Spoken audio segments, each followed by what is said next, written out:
In this tutorial, we will cover how instructors give registration overrides to students for their courses. Registration overrides can be issued for a variety of different situations, but primarily they are used for courses that require instructor approval.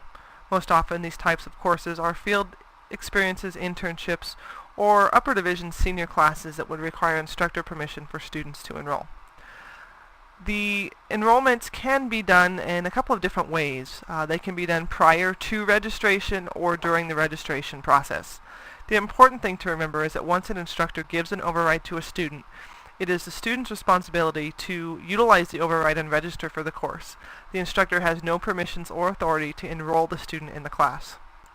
When a student needs an override, the first thing the student needs to do is contact the instructor and provide some very specific information. The student must provide their first and last name, their student ID, the course registration number, the department number, section, title, and they need to specifically indicate what type of override they need. In some situations, a student may need more than one override to get in a course. For example, if a course requires instructor permission and is also closed, the instructor would need to give a capacity override as well as an instructor approval override. So to begin with, the faculty or instructor should go to the Faculty Advisor tab and select the registration override. If you're already working with a student, the student will already be selected, and if this is not the student you wish to issue an override for, you need to go back to the tab, go to the Student Information menu and ID selection. This is where it's critical to have the student ID. If you don't know the student's ID, you will not be able to give them the override because you cannot access them otherwise.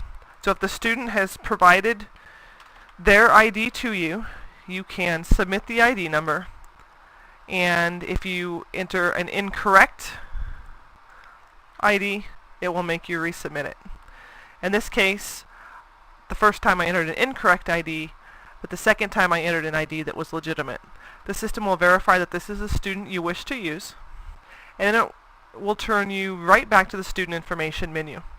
Once you've selected that student, you'll need to go back to the Faculty Advisor tab and then to the registration overrides.